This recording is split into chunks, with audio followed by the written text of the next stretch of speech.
Hello, my name is Justin Walls, and welcome to my presentation of my Ryanair case study. Starting off with a little bit of company history, Ryanair was founded by the Tony Ryan family in 1985. It started as an alternative to Aer Lingus by providing scheduled passenger services between Ireland and the UK.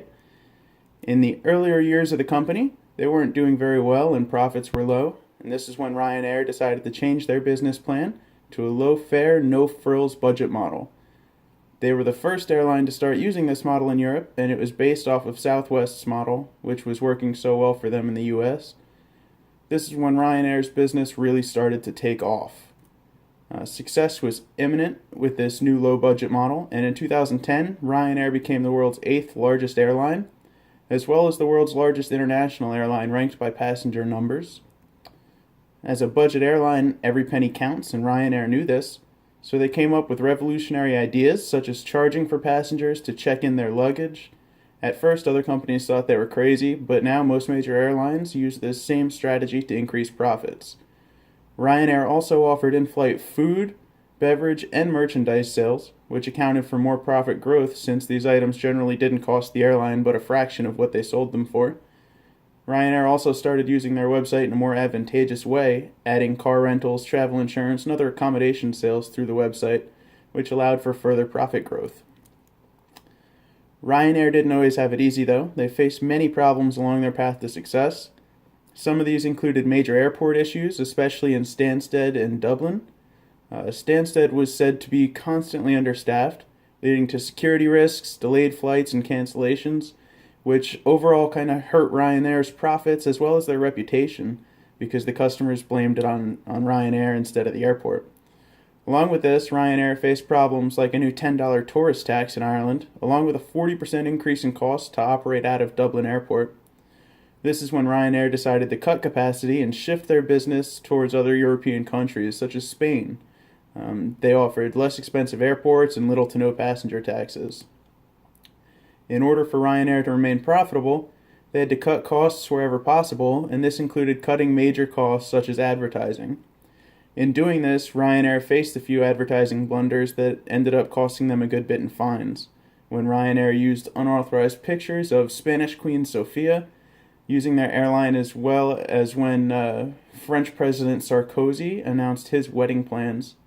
Between these two incidents, Ryanair ended up spending over $65,000 in forced fines and donations.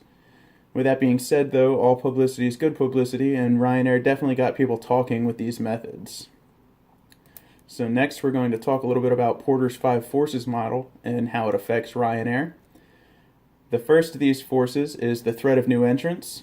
This is a relatively low threat for Ryanair due to the high barriers to entry for a new airline, including the extremely costly purchasing price or leasing price of planes, setting up new routes, renting out airport terminals, and just trying to make a name for yourself.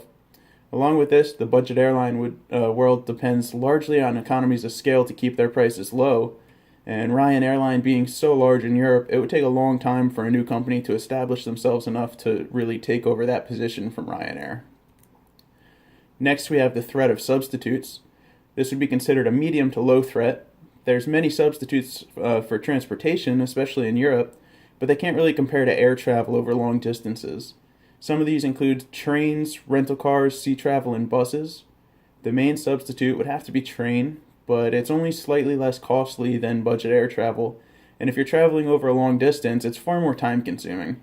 A trip across Europe by train can take days, even with the advanced rail systems that they have there, but by air it can be done in only a few hours.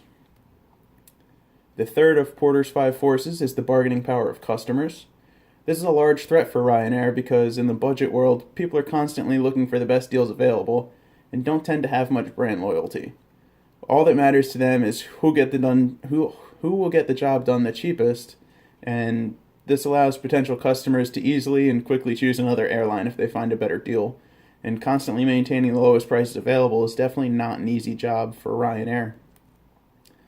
Next, we have the bargaining power of suppliers, which is also a large threat for Ryanair.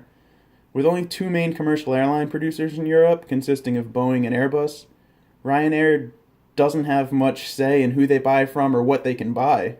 Also, along with this, the pilots spend many hours training with specific airplanes, and it's very time consuming and costly for Ryanair to retrain these pilots if needed. Um, if they stopped getting planes from one company and had to get them from another, it could potentially cost Ryanair a fortune. Fuel suppliers also play a major role in Ryanair's success. The price of fuel heavily dictates how much the ticket prices have to cost, and honestly, without fuel, their business would be non existent. So, this is one of the largest factors affecting Ryanair. Finally, we have the industry rivalry. This is another decently large factor for Ryanair's success. They face many competitors, and it's hard to maintain cost leadership against so many other companies at all times. But having such a large fleet and so many flights really does help Ryanair to maintain their bargain pricing. But it doesn't mean that they can stay on top forever with just what they have right now. So this leads to some of the possible solutions Ryanair can implement to continue their growing profits and advance their position against their competitors. First, Ryanair needs to continue their expansion throughout Europe. The more flights and uptime they have, the more money they can make. And this also helps keep their ticket prices lower, since factors affecting one airport or one set of planes won't affect the entire company as much percentage-wise. Continued growth of their ancillary revenues will also help to grow profits. Getting the passengers to use their service and get them on the plane is only half the battle, really. The more you sell after the fact, the better off the company will be. Selling $5 sodas and this food and merchandise just leads to a larger profit margin and lower ticket prices for their customer base. Also, aggressive acquisition of other competing airlines is another way to continue their growth. Control over Aer Lingus, which at the time didn't work out, but something like that would inevitably increase their fleet size, as well as open up more options for their passengers. Ryanair also needs to find an inexpensive way to overhaul their customer support, as well as their website. Customer support's one of their lowest ratings from their feedback, and coming up with a better website could help to alleviate that problem. Making it easier to navigate the website doesn't only lead to more and faster sales, but you can have fact pages and give quick and easy answers to customers while providing online or phone support to them, and obviously quick ways to find that online or phone support. Ryanair can also start making ad revenue by selling ad space on their sites. Every penny counts in the budget air business, and this simple change could add thousands of revenue a month for basically no work. That finishes up my presentation on Ryanair. If you have any questions, please email me at jdwalz, W-A-L-Z, @coastal.edu. Thank you very much for your time, and have a great day.